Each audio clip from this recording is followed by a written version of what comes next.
And we're live. Welcome. I'm just going to adjust my chair here, looking a little like sideways. All right, that was a fast countdown. Welcome.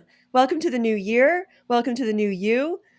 I'm so excited for this episode. We have with us today Peter Wolfgang in for Tom. So we have traded youth for wisdom. And I'm really excited to be with two of my favorite guys in the whole world. So, Peter, Josh, we're going to have a great episode. We have with us the Oracle of Petoskey and the Harbinger of Hartford. So, I am shouting out, yeah, keep calm and trust the Oracle. We have the mug to prove it. So, anyone in the chat, welcome. We're excited to talk to you today. If you have any burning questions, predictions that you must know the answers before we get any further into the new year, please throw them in the chat and we will check in with you later on. If for some reason you are not yet subscribed on any of our channels, we are on Spotify, we're on Apple, YouTube, obviously, if you're joining us live, Twitter, please go ahead and subscribe right away. Leave us a 5-star review. And yeah, let's dig into it, guys. Did you have a good Christmas? Good Christmas? Good New Year? Oh yeah. I mean, who does? I mean, it's kind of a family tradition. We do Trivial Pursuit on New Year's Eve. I love, it's a great way to finish out the year and start the year. I mean, I'm a master of all things trivia, so I love it. Yeah, I was gonna say, like, you're setting yourself up for success there with that tradition. Is that maybe what's going on? Have you ever lost, Josh? I mean, I have on occasion, but I do fairly well. Yeah. It was a new Guinness. It was like, how do you say it? Is that the word Guinness? Guinness edition 5 or something. So it was a brand new for us. I mean, it's probably 20 years old, but it was fun. I love Trivial Pursuit. Awesome. Yeah. Peter, do you have any fun New Year's traditions that you do with the family? Well, there's a thing in Torrington, Connecticut called Christmas Village, which is this real live, like what you see at the North Pole on like a Rankin Bass Christmas special. There's a guy that does like a real live version of it, his family, going back to the 40s, where they have all these volunteers dressed as Santa and Mrs. Claus and the elves. And so we have a tradition of bringing the kids up there. And that's a lot of fun when they're little. We do this, and we mix up Santa Claus and St. Nicholas. We try to get it all in. Okay. Yeah. Oh, yeah. No, I heard the previous episodes. I know we're a little iffy on Santa Claus here at the LOOPcast, but it's that's just me. So, don't look at me. I'm not the Grinch. But for me right now, I've got the whole family intact. My eldest daughter, who went to school at Benedictine College. This is the problem when you live in Connecticut and you send your kids to school in Kansas. They fall in love with some guy from Southwest USA. So she married this great guy from New Mexico, and they live in Albuquerque with our granddaughter. But they just came back yesterday. So for a few days, the whole family's intact. The other kids are back from college. My granddaughter's there. And so that to me is what makes Christmas special. That and being on the LOOPcast. Do people know I am LOOPcast guest co-host OG? That's right. Yeah. You guys went on to big stars after me, but right now it's like when you're seeing an episode of The Love Boat and you're like, what? I haven't seen that actor in forever. Is that the mom from the Brady Bunch? But I'm here. I'm back. So it's good. I like how you say that after Rachel Bovard, because she was amazing. Yeah, she was great on Monday. Some superstars. So to be able to sit in the guest co-host chair is an honor. Hats off to you, LOOPcast. Hey, we're honored to have you, and we're really excited to kind of pick your brain on what's going to happen coming into 2025. Project 2025 is here, and it is upon us. But first, we did have some terrible news over the new year, of course. These terrorist attacks, as they are now being called, finally, it was a rough start for 2025. Of course, the biggest one was the attack on Bourbon Street in New Orleans during their New Year's celebrations. The numbers are 14 or 15 people dead. We still have varying reports on how many people have died. Over 30 were injured, and many in critical condition. An Islamic domestic terrorist drove a rented truck into the New Year's Day crowd over a length of 3 city blocks. The map was absolutely devastating to look at. Then he got out of the truck and started shooting up the crowd. Finally, the police brought him down. His name was Shamsuddin Jabbar. He's 42 years old. He was not from another country. No, not an illegal, but he was a U.S. Army vet from Houston, Texas. He did die on the scene.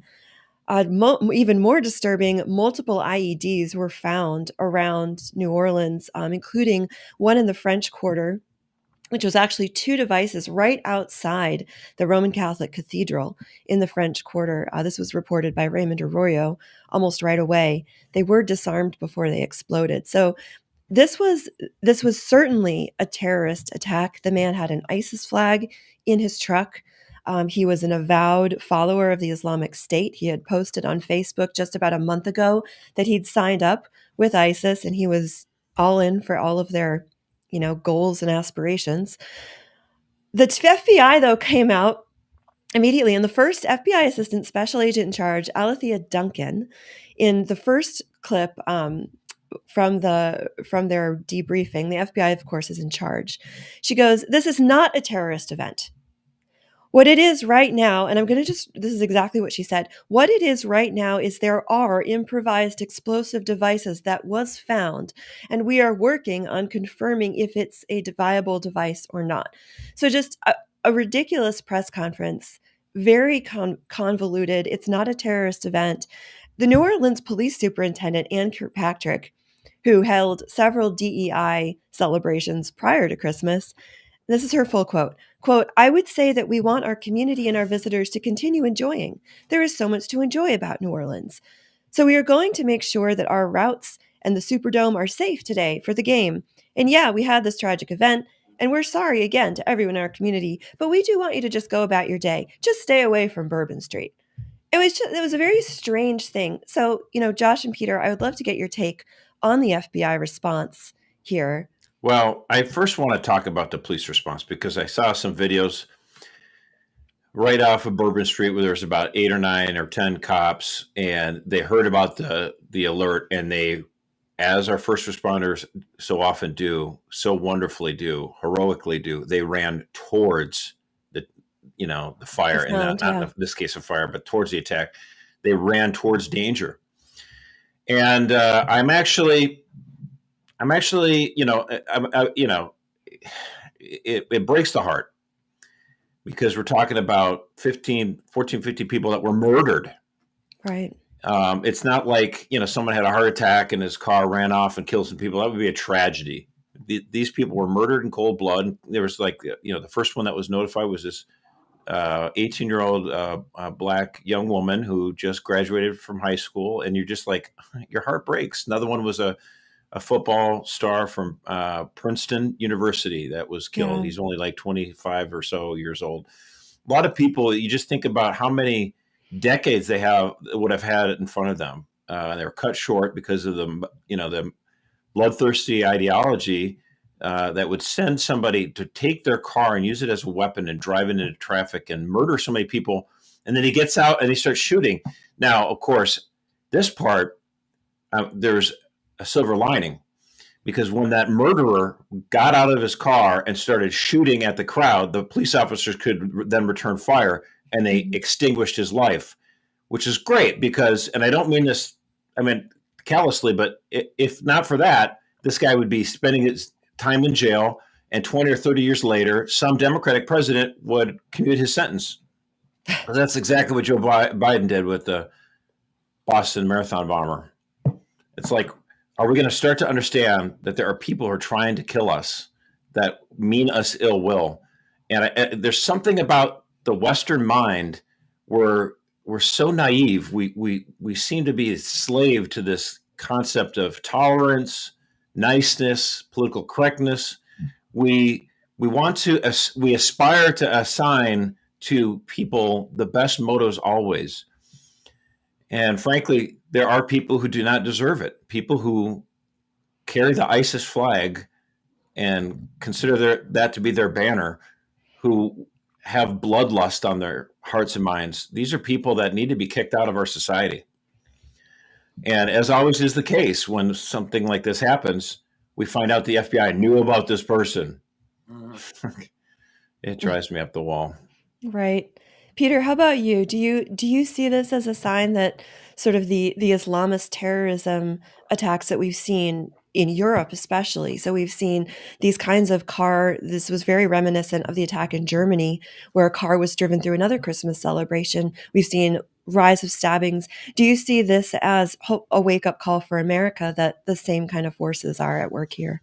Yeah, I think it's here. I think it's arrived. That football player that Josh referenced, he was a football star at Loomis Chaffee High School here in Connecticut. So his death is a very big deal. It's like a local story here. It's a great tragedy. I want to read to you my favorite reaction to it so far. This is a tweet from Steve Deese. He's a Christian filmmaker. He writes, "An American who served in the military, radicalized by Islam, successfully bombing a city with Grandma Ethel for a police chief, while the feds ignored numerous warnings about him being a threat because they have other grandmothers to arrest for praying, is the last 30 years of Democrat policies summarized in one story. All we are missing is for Grandma Ethel, police chief, being in a non-binary marriage with an illegal alien in 2025 is already tragically complete on day one." That's a very cynical take, but I think not unjustified. Yeah, not unjustified. I think we do have to face the fact that I think radical Islam is here in the way that Erica posed the question. We've been going through this, not we, but they have across the pond in Europe for some time now. These vehicular mass murders that are happening that are inspired by radical Islam. I think that's a pretty serious thing. I think we need to ask ourselves, and maybe I'm wrong, I was not part of the tinfoil hat brigade 10 years ago, but there's been so much stuff that's happened that you could pretty much throw any conspiracy theory at me and I'll give it a serious look. It is interesting that both this guy and the guy that blew up his Tesla in front of the Trump Hotel in Vegas were both at Fort Bragg. And they weren't there at the same time. They didn't know each other as far as we know. I know. Now. The Fort Bragg is not as big of a connection, I think, though, because Fort Bragg is enormous. It's like the sheer number of Army members who have been through that fort. We're talking tens and hundreds of thousands. So that connection, unless they're at the same time or they had the same instructor or something like that, it's like saying, you and I, Peter, both went to a football game at the University of Michigan. Not quite, but it's just there's a lot of other connections I'm interested in. But Josh, let me ask you this, because you might remember this better than me. You're like a walking encyclopedia. Fort Bragg, several years ago, I want to say early Obama administration, some Muslim radical guy went mad and started shooting his own people, and that was at Fort Bragg, wasn't it? And then it was a big deal at the time because the media already back then were playing down any sort of militant Islam connection. Am I remembering that correctly? Was that? Yes, yeah, no, there were shootings at Fort Bragg. The bigger one was the one Fort Hood in Texas, but Fort Bragg for sure it had the same similar situation. The thing with Fort Hood that was so shocking, that was the one that's in Texas. Okay. Was that this is one of those things not to be totally callous, but you think to yourself, if you want to kill a bunch of people and you have a gun, you go to a school, none of the teachers and administrators are going to have guns, so you can do a shooting spree. Fish in a barrel. I'm not trying to be dark here. No, I get you. But then you're like, well, the last place I'd like to take a gun and try to shoot up a bunch of people is a military base, right? Oh my gosh, everyone's got guns. Like, no. Actually, that's what's so crazy. Like, the Obama administration's like, you should put guns away unless you're actually training with them. And so the most part, you'd think everyone on the base would just have a gun and they'd be ready to blow you out if you came in. Like, no, that's not the case anymore. You're like, what in the world? These rules that don't make sense. Like, it just boggles the mind. It boggles the mind. Right. Yeah. We have a few people. The clarification. I just want to say too, to Josh's point about militant Islam. And this is something we talked about. I was on your show around one of the anniversaries of 9/11. this was a problem during the war on terror, that we even called it the war on terror. Terror is a tactic. We have an actual enemy, and the enemy is not the tactic. The enemy is militant Islam. It's a particular ideology. And the fact that under administrations from both parties, we refuse to identify an enemy that has been targeting us repeatedly. We entered at some point last year, the FBI director was saying that all the lights are going off, that it's just a matter of time, that there's going to be black swan events. And so, it shouldn't surprise us that we've now arrived at the point where we're getting those sort of things that you see overseas. And it's not like it's a bunch of Swedish Lutherans that are attacking, and again, if people are like, oh my gosh, traditionalist you hate all people, you hate all people who are Islamic. It's like, what I hate are people who are engaged in terrorism. Okay. Right.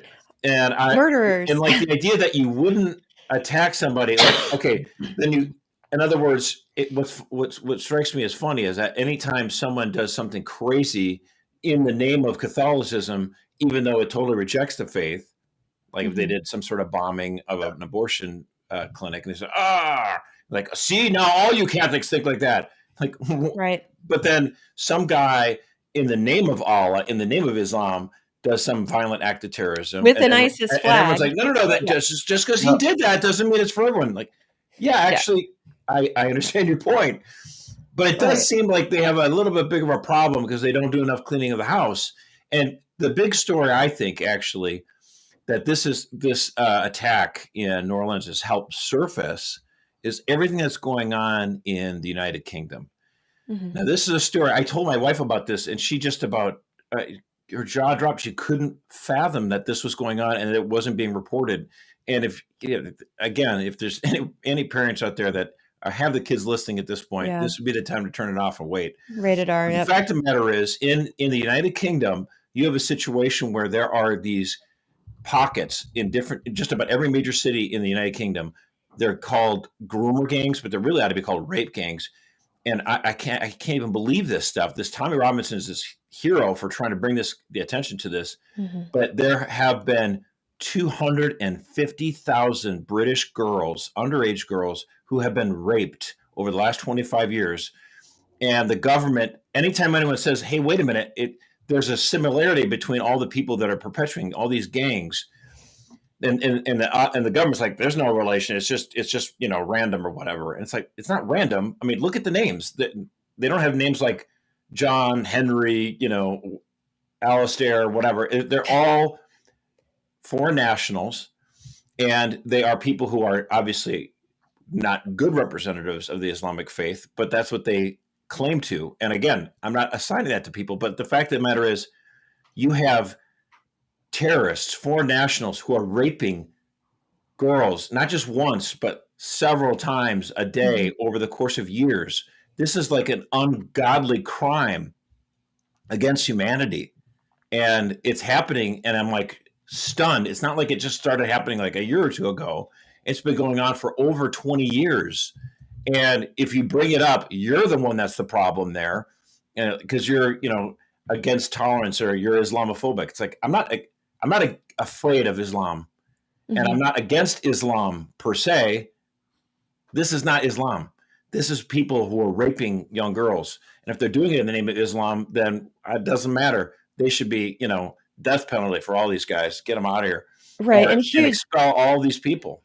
A huge part of the scandal here is that we have records of fathers going in to rescue their daughters from these houses of rape, and the fathers getting arrested, or the young girls, like a 13-year-old was arrested for disorderly conduct after being rescued from one of these houses, and she was under the influence of alcohol. It is astonishing what the stories coming out of the British police and what just the total warping of justice over there. And yes, I agree. I think it's good that Americans are waking up to that possibility as we're starting to see those incursions here. There's a thing with the BBC, which is the British Broadcasting Corporation, ran this fawning documentary about a Syrian refugee after he was cleared of child rape charges. Well, then it turned out he actually was part of a rape gang and later was convicted of raping another child. Right. And the BBC ran no follow-up on that story.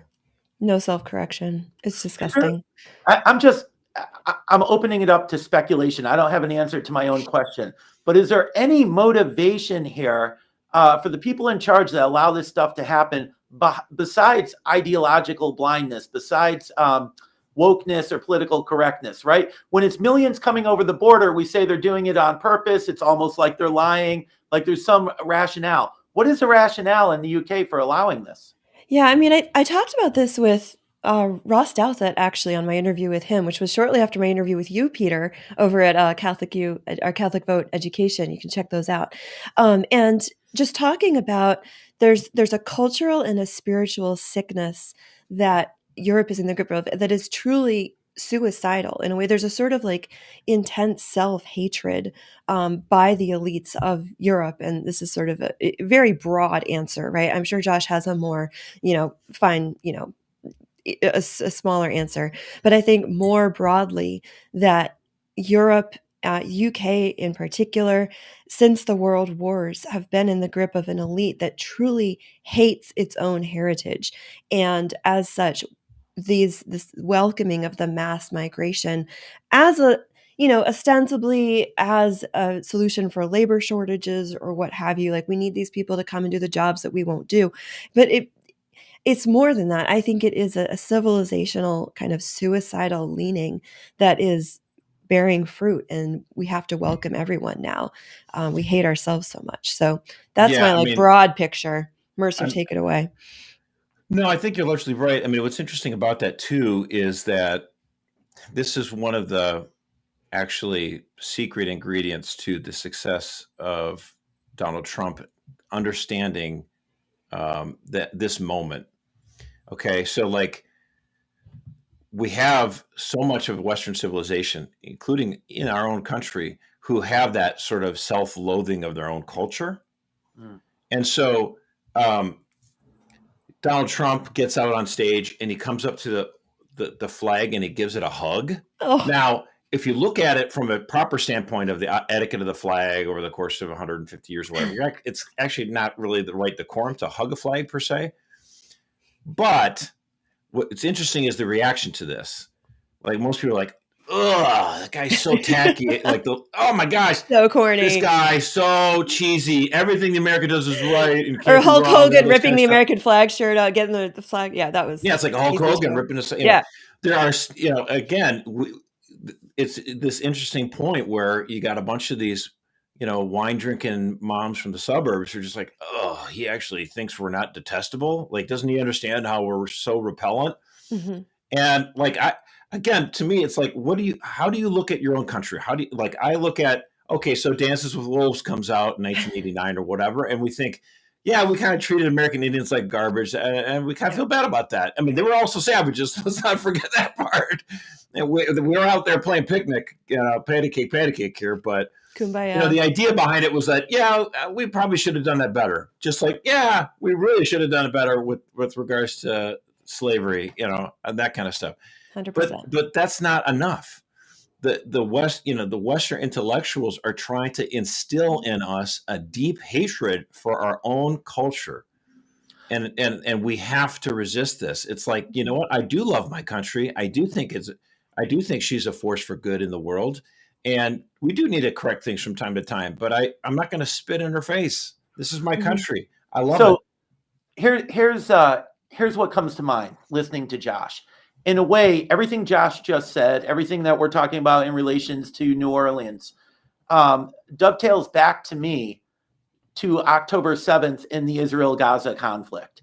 And the attack on October 7th that kicked that off, something that will always be burned in my mind. One of the reactions, it was a writer for Teen Vogue magazine. And he tweeted, and it got something like, 100,000 likes or something like that or more. He tweeted, what did you all think decolonization would look like? Did you think it would be conferences or papers? He meant this as a positive thing. October 7th, this is a proper act of decolonization. And people were liking it favorably. Like people agreed with that. And so I think there is this ideology here, and this is what Josh is talking about. Like they've imbued in us, in those wine drinking suburban moms, or in a certain class of society, that you should hate your own culture so much that eventually we're going to be open to something like October 7th. What they did on October 7th over there is what they want to do to us over here. Every time there's something about, I want to do a land acknowledgement, I'm standing on stolen land, all the way back to the anti-Columbus thing. The point is to delegitimize our entire civilization, our very presence here in the Western Hemisphere, going all the way to the beginning. And if you agree with that, if you go in for that, what you're doing is you're opening yourself up to that stuff in the UK that we're talking about, or something like what happened in New Orleans. We're going to see more and more of it, unless we hug the flag, metaphorically at least, and love our own country and say, look, yeah, slavery happened, the Indians, that happened, it's bad stuff, but we can put it within a broader context of a just society that is always striving to do better and has brought much good to the world. Yeah. That's funny you say that land acknowledgement. The Interior Secretary came up into my neck of the woods in northern Michigan and did the same whole garbage and talking about how everything was so bad. And I'd like to point out, land acknowledgement or not, American Indians, a majority of them voted for Donald Trump. It's true. It's true. How'd that work out for you guys? There's your acknowledgement, guys. I love it. Yeah, I'm going to bring it up a little bit. I think we're going to shift gears here to looking ahead. And, I think there's a feeling of hope. There's good vibes for 2025, as the kids like to say. I don't know. I'm like trying to channel Pogo here. She was defeated, so we can take good vibes, right? That's right. I know. We'll take it. Brat Summer out. Trump summer in. So first, Peter, you're going to have to bear with me for a minute. I want to get our scorecard out of the way for bold predictions for 2024. And Mercer, I went back through the episode from our first episode of 2024, went through our predictions. And I'm going to start with the thumbs down here. Pope Francis is still the Pope of the Catholic Church. So Pogo and Josh, thumbs down, fail on that one. However, all three of us, big time winners for presidential. And here we go. We all predicted Donald Trump would be the next president. So all three winners, but we have massive props go to Tom Pegasic, who is absent today. He predicted that Biden would drop out. And now, I said he would not. That's true. You did. Pogo's success is mitigated perhaps by the fact that he said it would be Gavin Newsom who would be the nominee. In fact, I remember him saying that, and I thought, no, there is no way on God's green earth that the Bidens if Biden gets replaced, it's not going to be Gavin, it's going to be Kamala. That's why I did say that. And you did say that. Yeah. You did say it would be Kamala if Biden dropped out, which you did not think would happen. However, you predicted that if Trump was tied in November, the first days of November, if there was a tie in the polls, he would win. If he was down by 2 to 3 points, intimations of the Iowa poll, infamous now, he would still win. And you predicted that he would win Georgia, Arizona, and Michigan. So, and as an addendum to that, I would like to point out, I made a prediction on the LOOPcast back in the summer, which is not the first week I know what you're doing, but I did say Trump would win the popular vote, and my boss thought I was bonkers. Yes. But multiple people on staff thought you were bonkers. You were vindicated yet again. I would like to just put out there that I did predict the Chiefs would win the Super Bowl last winter, and in fact, I was correct. Very proud of that. Wow, moment. That's like predicting that Michael Jordan's going to make a free throw. A tough one there.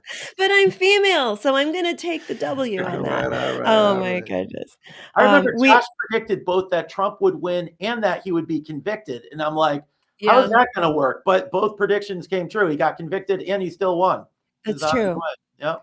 Yep. And we all predicted that if, in fact, it was Harris, she would, in fact, lose. That might also be on the Michael Jordan throwing a free throw. Erica, at this point, I should say, we not on the LOOPcast, but I made 3 predictions with my boss over the course of the election year. Mm-hmm. One, that Bobby Kennedy would not get more than 2% of the vote. I won that bet. I bet that Biden would not drop out. I was wrong, so Brian won that bet. Mm-hmm. But the third one was that, in fact, popular vote. And he thought I was crazy, but 2 for 3. Okay, so with a record like that, everyone in the chat, if you have questions to pose to Peter Wolfgang, the Harbinger of Hartford, or Josh Mercer, the Oracle of Petoskey, please throw them in there and we will get to them at the end of the show. But gentlemen, looking ahead, to 2025, glorious 2025. I have my handmaiden bonnet ready for me somewhere here because it's Project 2025. I'd like to pose the first question to you. Who, if any, of Trump's cabinet picks or staff nominations will not be confirmed? Is there anyone on the list most in danger of not making it to the Trump staff? Josh, I'll go for you first. Yeah, we have some pictures up here for you to take a look at. Mirza, you first. Peter, I'll let you go last. If they're not confirmed, if I had to take a guess on who does not get confirmed, I would say at this point, gosh, that's a tough one because Labor Secretary, I was the one I would kind of hope not get confirmed. Lori Chavez DeRemer. I don't know if that would be the case though. What happens is the Senate can't rubber stamp every pick, and so in one way, there was already one, which is Matt Gaetz. I'm surprised there hasn't been more negative attention at Kristi Noem, who doesn't really seem to bring much to the table. She's not, to me, the sharpest tool in the shed. But gosh, I don't see an obvious winner. I think if I had to put money down, I still think RFK pulls it out. I think he's got the toughest road to go. But if you had to say one's not going to get confirmed, it might be him, and it may not be because of the abortion stuff. It may be because of the big agra fight. Yeah. It might be because some of these big agricultural states don't like what he's going to do. But I still think he would adjust on that. So, gosh. Do you think it's 100% then? Are you going for Trump just sweeps in because he already sacrificed Gaetz? I'll do that. Okay. All right. It's down. It's in writing. Peter, are you with Team Josh or do you have any question marks? I actually am with Team Josh. That's what I was going to say. But I will add this. Okay. That's my first answer. Consider this my second answer. If there is another person to fall, I would guess either Kash Patel or Tulsi Gabbard, even though you've not seen any of the heat on them that they tried to aim for a while at Hesketh that they did bring to Gaetz. But when I look at this list, I say, who is the biggest threat to the folks that we're up against? To the swamp, and Kash Patel and Tulsi Gabbard are the two that most jump out at me. Whatever's going on inside the FBI that needs to be cleared out. And also the, frankly, what Pogo would call the war machine, the deep state. Some of what I've heard, some of what I've read in papers, they're absolutely terrified of her having that position as, with all the intelligence. So I wouldn't be surprised if suddenly there's out of nowhere, there's a big campaign against Tulsi. I think Kash gets it though, because of what's going on in New Orleans. It's going to be easier to get your FBI guy through, but I was gonna Tulsi. That's a good pick. Yeah, I was gonna put Tulsi up there too because I think she's more vulnerable with some of the Republicans in the Senate as well. So possibly Tulsi, but hey, Team Josh has a strong argument. Strong argument. Let's go with that. Next question, gentlemen. The Elon Trump romance that's going on. Does it survive 2025, or do we see a big rupture between Elon and Trump? And what will that rupture be over if we have it? Peter, I'm going to go to you first. I don't know what the rupture will be over, but there will definitely be a rupture. Those are big personalities. My guess is, and the Democrats are smart, they know how to bait Trump. We saw Kamala do it in the debate, frankly. All this stuff about how Trump's really the vice president and he's really, Elon's really calling the shots. They know what they're doing. If they do enough of that and it gets under Trump's skin and it gets inside his head, these are two very big personalities. They're both at the absolute pinnacle of their achievement, of their career. There's very few people like the two of them. And eventually, I think that does go bad, that relationship. And maybe as well, the one between Elon and Vivek. I'll be curious to see how that relationship goes too. But sometimes when you have people who maybe annoy you, but you don't say so, but they bring something to the table, but they can be overbearing, what you do is you pair them up together and congratulations, you guys have a project, go do it. And eventually they go at each other. I don't wish that for any of this because I love everything that those guys are doing. I love Elon. So that's everything, not most everything. Most what's everything. that? Mercer Most has everything. You don't love reservations. everything they're doing. No. All right, Actually, Mercer. I kind of feel maybe I'll be a little counterintuitive on this one. I certainly do not see a big rupture. I suppose that's possible, but in many ways, Elon's already won.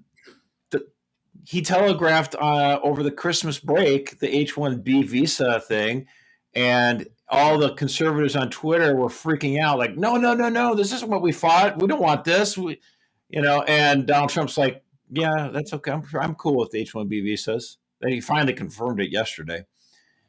But he telegraphed that he was in favor of it. So in many ways, he already won on his biggest thing. Elon did.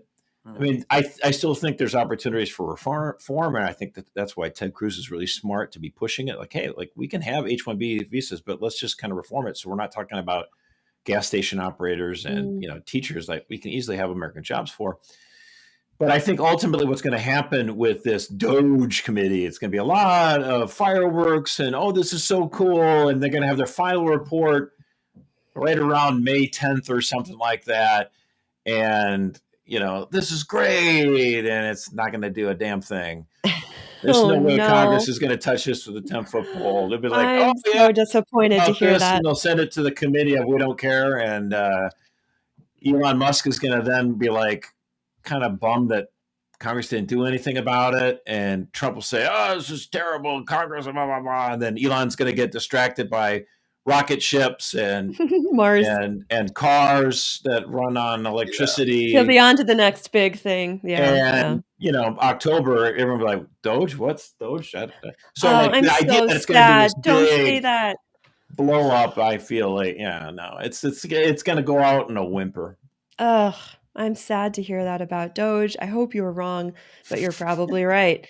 All right. So let's see. Okay. So that's something that Trump will not get done. So we have a question from the chat. Jason wants to know, in the first 100 days, what is the first big thing the Trump administration can accomplish in 2025 to get the country back on track? Mercer and Pitch. Well, it's the thing that they don't need permission from Congress, and that's getting Tim Homan. The borders are cranking out and deporting people, and they're going to go into great detail about how many people they've deported and what crimes they've been committed. And so the rapists, the thugs, the murderers, and they're going to let everyone know about that. That's going to be a noticeable sign. He's going to invoke, I think, something like a national emergency to appropriate funds to build border wall. He's not even going to bother with Congress and that kind of stuff. So those are the things that he can do in the first 100 days that are pretty obvious. The next thing after that, if I could whisper in Donald Trump's ear and say, here's something that you could do. Donald. Which would be, again, just to kind of remember the echoes of the populist movement, all this stuff like the Tea Party thing was a different, Rachel was on here last time talking about the Tea Party revolt and that kind of, again, what happened? It fizzled like Doge, Will. But you could say, when the stock market went crazy in 2008, everyone in Congress got together and said, it's an emergency. It's a national emergency. We need to do something. We got to help bail out these big corporations. And what Donald Trump could then say to Congress, saying, you know what? Maybe we need to recognize the national emergency right before our own eyes and help out the middle class and the lower middle class. You got together and passed an aid package to bail out billionaires and companies and stuff like that. I want one on my desk in the next 50 days that's going to provide an emergency tax cut to families who suffered through inflation and suffered through backbreaking prices at the grocery store. Do that reconciliation tax fight right away. Just do it. While you got Tim Homan working on the border. That would be an animating thing. Use that echo of saying, hey, we know you can work together and get things done, accomplish fast if you're bailing out billionaire corporations. You would have that echo of almost sounding like Bernie Sanders. And it would be really smart rhetoric, which is, by the way, Bernie just came out against H-1B visas, which is kind of funny. That was he's understanding. Funny. It's a new moment. You got to up the ante on the populist rhetoric. Now he's a communist, so he's not. All right, from your lips to Trump's ears, Peter. Anything you want to add to that? What can Trump do in his first 100 days? Oh, I agree with both those answers. Immigration was the first thing I thought of. And I didn't think of the tax cuts, but that's, or excuse me, it was a tax credit actually you were talking about. Yes, Josh? Well, tax credit, one thing, but the thing is, everything about the 2017 Trump tax cuts, which lowered the tax rates, as well as doubled the child tax credit, those are going to expire at the end of the year. And again, even with the rhetoric, he could say, it's Josh Hawley had great rhetoric on this. The corporate tax cuts aren't going to expire; they were permanent. But tax cuts for families, well, we have to give explanations. Or do we really need this? Right. No, that's what I was thinking of too. Was 2017 was that's what's the big thing that Trump got done when he had Congress? The other thing I was thinking of too is he has a relatively free hand in foreign policy.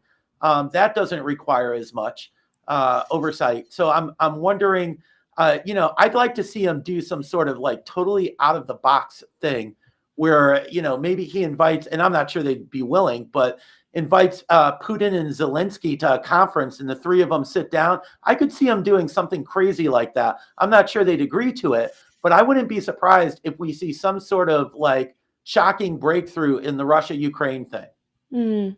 Yeah. I think that's possible. I think you're right. I think it's very possible. I do too. Basically what it would be is some sort of face-saving gesture where Ukraine cedes some territory.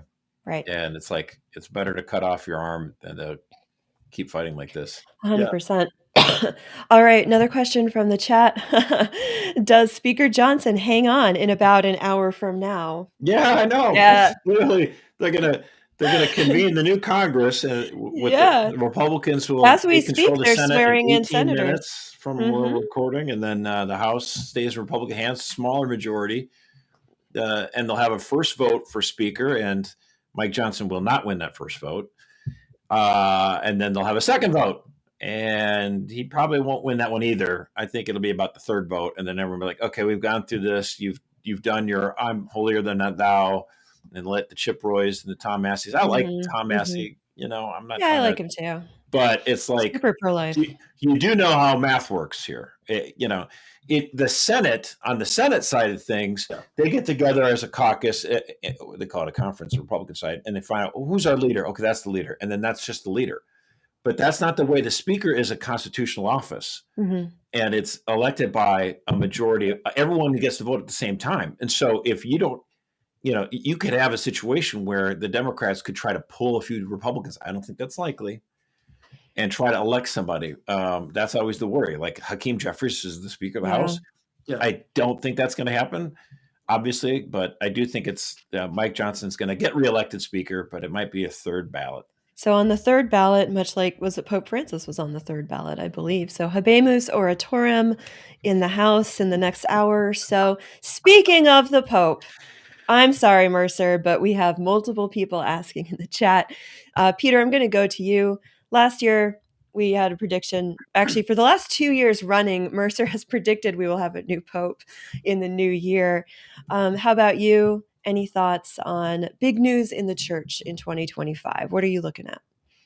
Well, that's an interesting way to big news in the church. There's going to be I think, are they asking for some surprise? They want me to predict here's something no one's expecting that's going to happen. Here's what the people want. They want to know if the Pope is going to go to his heavenly meeting with the Father. I mean, he is 88 years old. He's operating on one lung. He was having a lot of health issues at the end of this. Gentlemen in the chat, we just don't know. We don't know the day and the hour, but I think they're asking. I would not be, this guy is the Energizer Bunny. I mean, there he is in a wheelchair.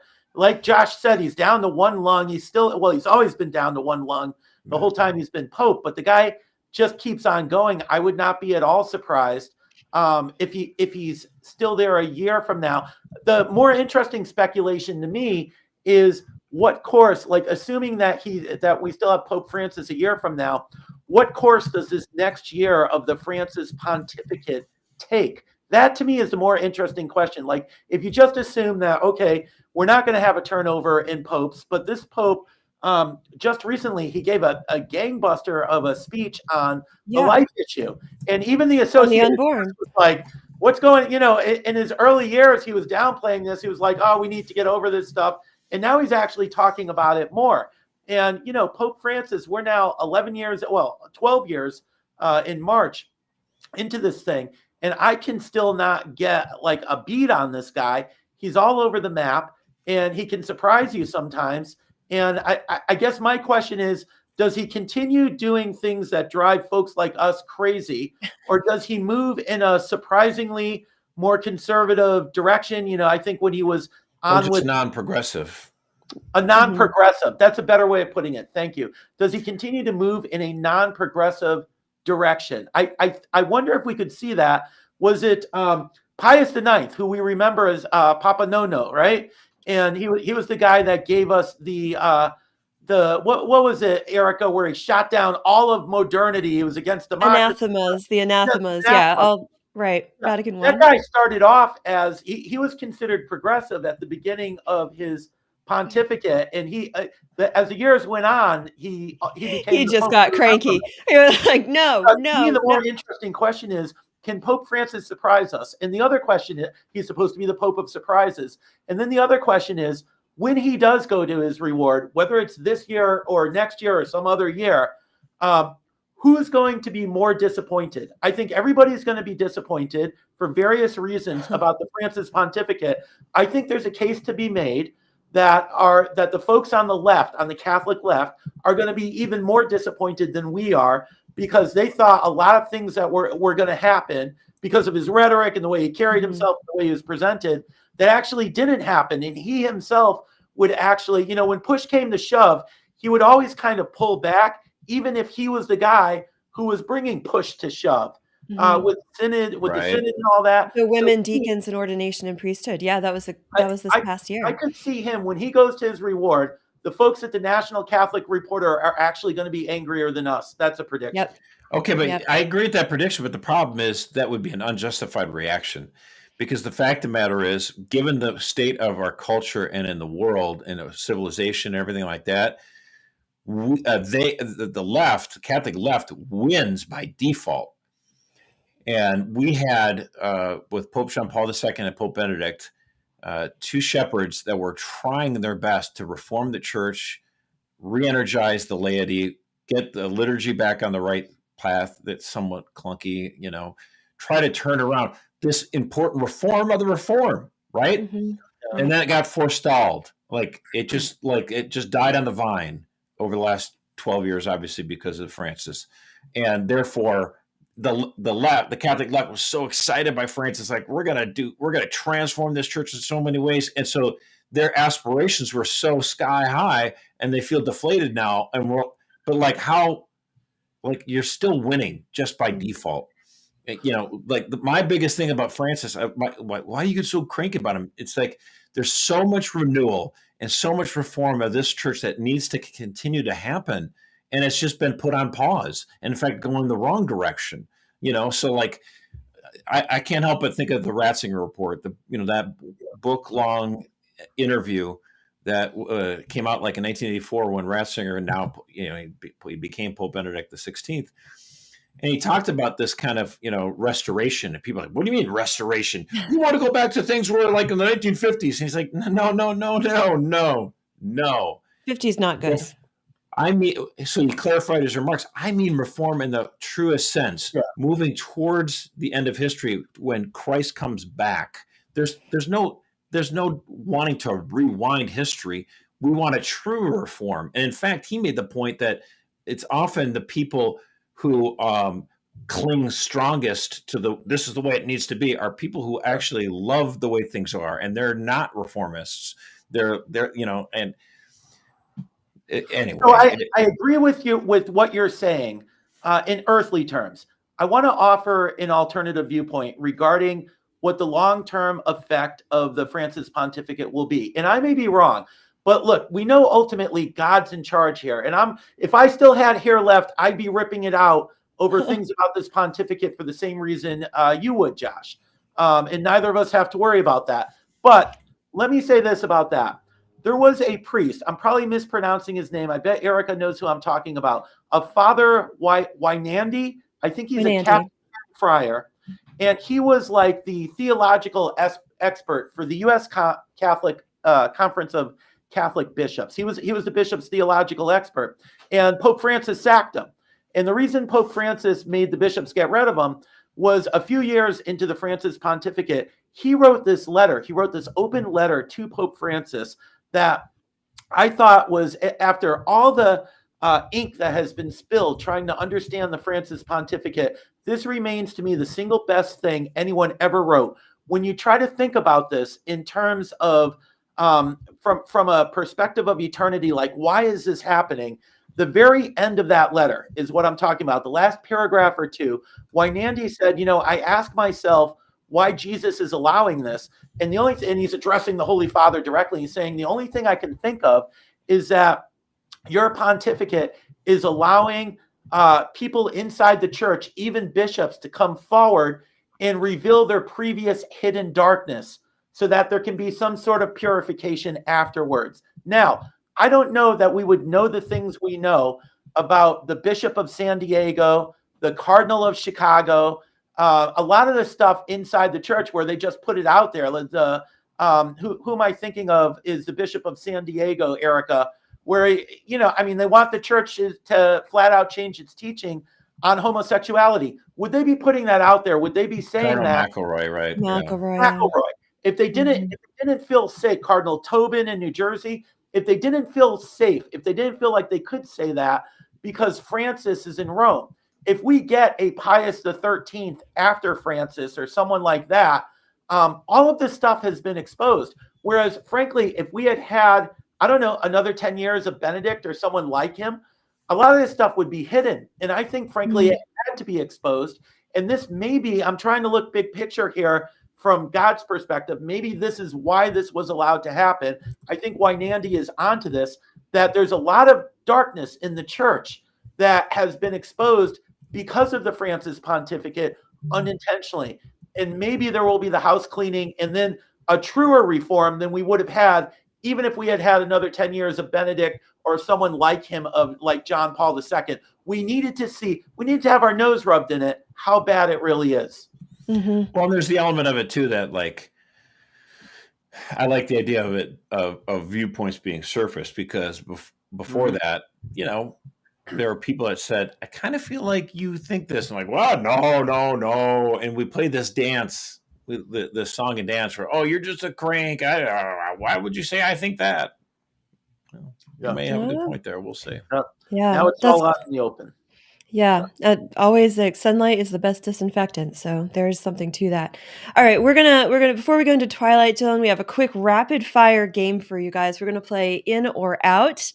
So I'm going to throw out a key phrase, term, or figure to you, and you're going to tell us, is this person or thing on the rise in 2025, or has it passed its zenith and it's on the way out? And we have several categories. We're going to talk politics. We're going to do culture, sports, religion, and health. Are you ready to play? All right. So I'm going to say the name, and we're going to go Peter and then Josh. You just say in or you say out. Here we go. So we'll start with politics, everyone's favorite. Schedule F, in or out? Peter. Does Trump reclassify all of the DC bureaucrats? No, I don't know. Oh, all right. We'll see. Mercer. I'm concerned about Josh's thing about Doge bombing, but this one's definitely in. Yeah. Okay, Schedule F is in. All right, transing the kids, in or out? Do the Democrats keep it? Yeah. Out? No, the momentum is all in our direction now, and we can't let up. It's on us to continue the pressure, but out. Yeah. Okay, Mercer. Totally. Yeah, it's out. Mercer. The Obamas. I mean, that's the thing. I mean, they're out for now, but they're not really out. They're still in because they are the spiritual leaders of the Democratic Party to this day. And who else would fill that role? They're the only ones. That's right. Okay. Yeah, the fact that Joe Biden is as old as dirt and about to die makes it even more so. Obama remains elder statesman. Sorry. Oh, I'm sad. Okay, the Squad. Do they continue their death spiral? Okay, they are out. Yeah. They what AOC, she didn't win that position that she was running for in her own party. I just think people have had enough. All right. Well, I would like to bifurcate that, I guess. The squad per se is out. I do think, because they've embraced anti-Semitism writ large, a lot of Jewish money is going to try to smoke out more of them. So I think Ilhan Omar might get ousted next time. I mean, they keep coming closer to her. They took out Cori Bush out of St. Louis.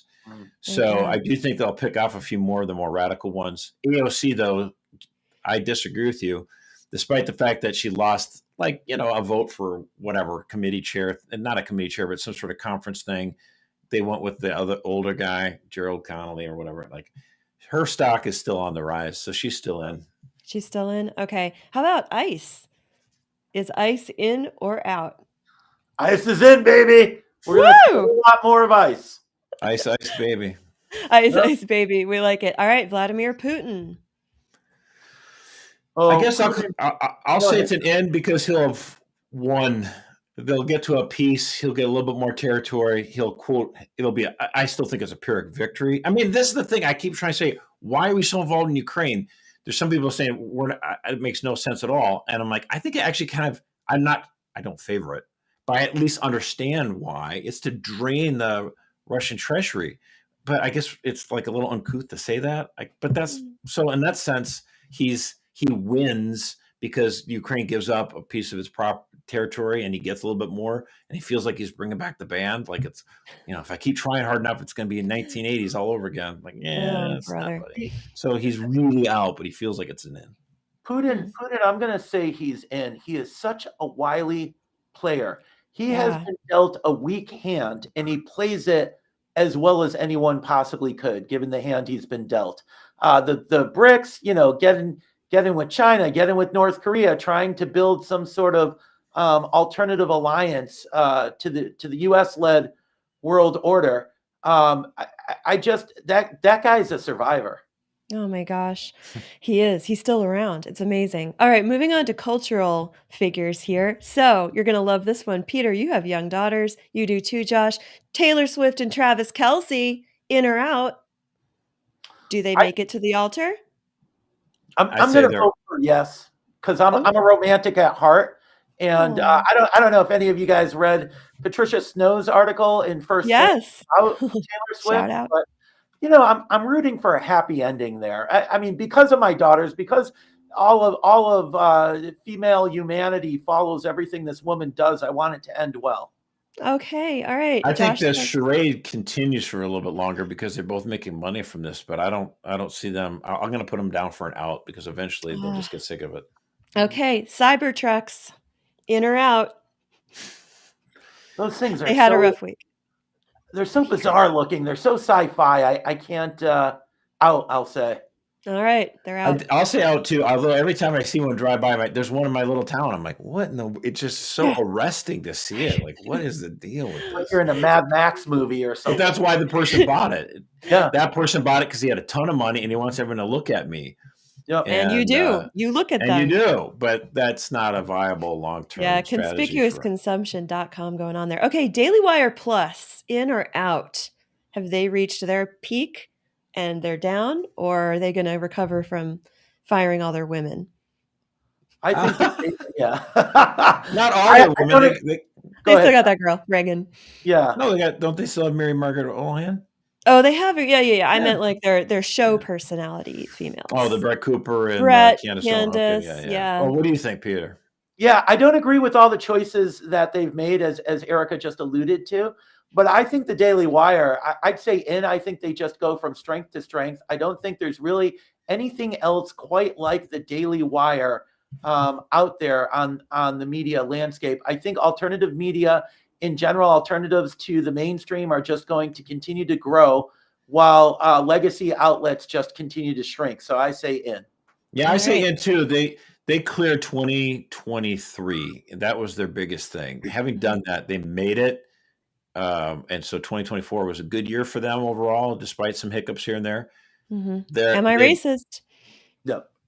Yeah. I mean, again, the first movie that they did really was a make or break moment. It was a big risk they took and they won.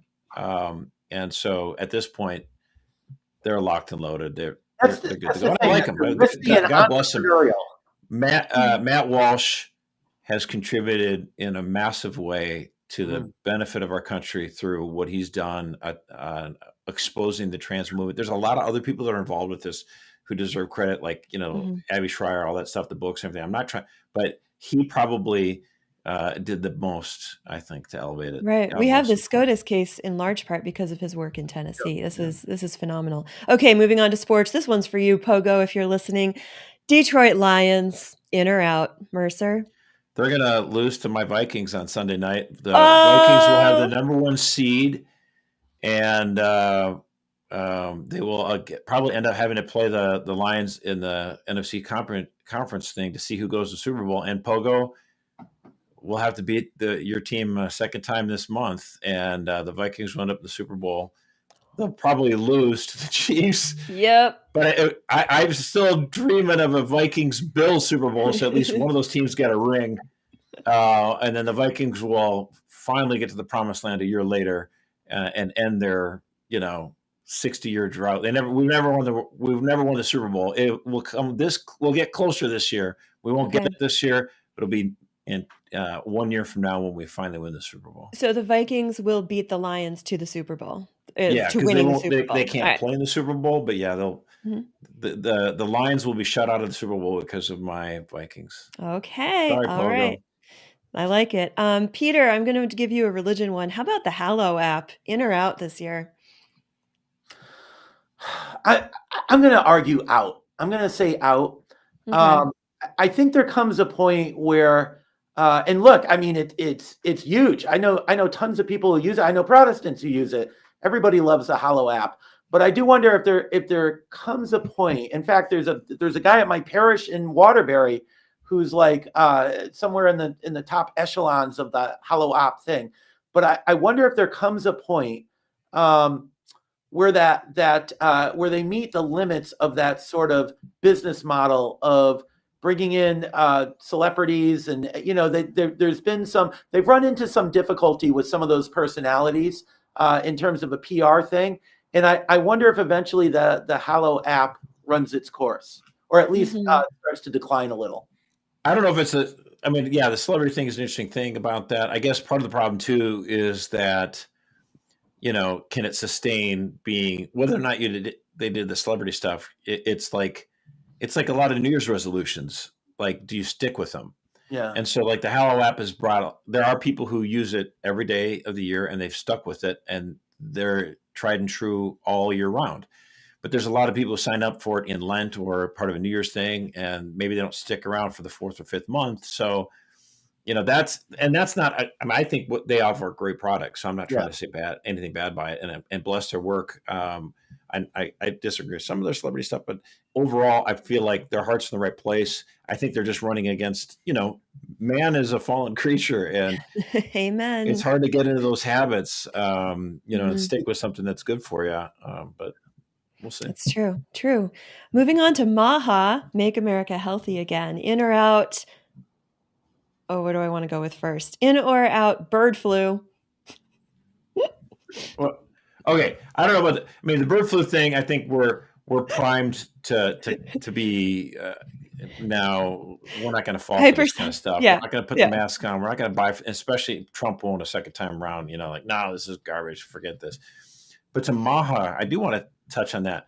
There will be a significant policy change. There will be a definitive win for Maha this year, and even if Kennedy doesn't get confirmed, which I think he probably end up will, but I think there'll be some sort of thing where he will be talking to Big Agra and say, look, we got to do something better here. There's, whether it's corn syrup or seed oils, there's going to be some sort of measurable thing.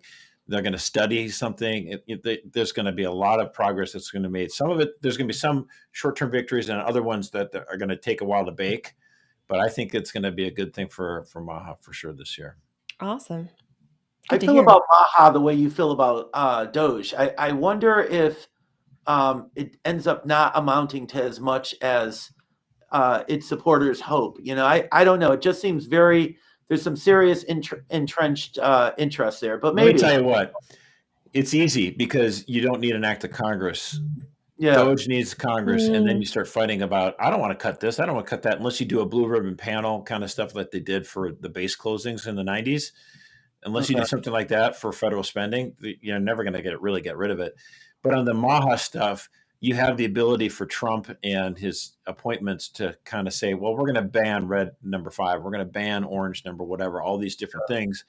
And having the bully pulpit will make it easier. Like, you're selling Fruit Loops in Canada that have natural dyes. Why can't you sell the color difference? Yeah. Oh, we like the neon color. Kids like it. Yeah, well, they might, but if you realize it's garbage, then kids will be just fine. Kids will eat Fruit Loops even if they're like that. Trust me. Hungry enough, they're going to eat the Fruit Loops. So there'll be some definite, easy wins that can be made for Maha. Mm-hmm. All right. I like it. Let's get something done down there in the swamp, for heaven's sake. Do we lose Erica? Did she freeze? All right. Oh no, did I freeze? You did freeze for a second there. Okay. Oh my gosh. You are here now. It's very cold here. All right. Anyway. Obviously, Big Agra was coming after you. It was. It didn't like what it was hearing. A quick shout out to Jessica before we get into the Twilight Zone. We've had some requests for that Andy letter. So if you could throw that in the chat, I've put it in the show notes there. We get that over to the people. Would be great. And Josh, I'm going to go to you first. Do you have a Twilight Zone? Any predictions you want to make that I did not touch on? Any special stories? Well, I don't really for Twilight Zone. I mean, it's kind of funny. You get to the end of the year and people, New Year's, and they talk about this stuff. So someone on Twitter, and she's a total leftist or whatever, but she made the point like, hey, this is so funny. On Twitter, you can go with the calendar all the way back to October of 1582 on your phone, can whip through it pretty fast on your iPhone. And you see the month of October 1582 where you have October 1, 2, 3, 4, and then it jumps to 15 because that's when Spain and Italy and a lot of these Catholic countries shifted from the Roman Julian calendar to the Gregorian calendar that we all use today. And so I just thought, well, this is kind of funny. It's a popular account and a lot of, lefties or whatever. It wasn't really a political thing that she said. So I just thought I would, bring a little Catholicism to the bat because one of my favorite saints, she's actually over there on the wall there, Teresa of Avila, the record would say she died on October 4, 1582. And so, but the way the church realizes it, she died after sunset. So after sunset back then, in the Code of Canon Law, it's actually the next day. And so when is her feast day? The next day, right? Well, the next day in Spain was October 15 because she died and then the calendar moved forward those days. I love it. So it's just one of those unique things about history. And so, she's always been one of my favorite saints anyway. And I just think that's so cool. She dies, after October 4 is done in the calendar of the church. And then the next day is October 15. It reminds me of our own president, our first president, George Washington, who had 2 birthdays. Mm-hmm. Because England did not go along with this popery at first. And so when George Washington was born in the colony of Virginia. At first, for like 200 years, it didn't go along with it. Yes. Right. So George Washington was born, like if he had a calendar on the wall, it would have said February 11. And then by the time George was 21 years old, England's like, I guess we should probably get along with this new calendar, I guess. And so now we celebrate his birthday as February 22nd. Well, we should, by the way. And so the colonies moved their calendar forward 11 days at that point. So I find this kind of stuff interesting. I love that little trivia. And it's an opportunity to share with people like, hey, this is it's the Catholics who gave us this calendar anyway. So let me just tell you a little bit about, the church. Yeah. Forget, what is it, October now, like Transvisibility Month or something? Forget that. Catholics own the calendar. St. Teresa of Avila right in the middle there. Peter, and everything about it. We consecrate everything. We consecrate the years, right. We consecrate the days, and it all leads back to that moment when God himself sends his son into time and place, and we reset everything. The word became flesh and dwelt among us. Praise God. The eternal return now. Peter, Twilight Zone, thoughts? So you will be shocked to learn that my Twilight Zone has something to do with Joe Biden and media bias. One last time. He's got 17 days to go, 16 days to go. Yeah. There was this New York Times article about Joe Biden. It ran in the Hartford Courant, this Times article about Joe Biden and how close, Jimmy Carter died recently. I think you guys covered that in a previous Loopcast. But what's interesting to me is Joe Biden made this speech. He and the New York Times covered how close Biden and Carter were. And Biden gave this speech basically comparing himself to Jimmy Carter. Now, folks like us would compare him to Jimmy Carter for other reasons. But that Biden's point was, or as the New York Times read Biden's point, was that Jimmy Carter was just so honest and he had so much character and so much integrity. And the New York Times was writing this article as Biden identifies with this. Biden and Carter are both just too good for the country. They had too much integrity. Oh, decent guys, just decent 10% for the big guy. Are you kidding me? That they're still writing these articles is mind blowing to me. And I wrote.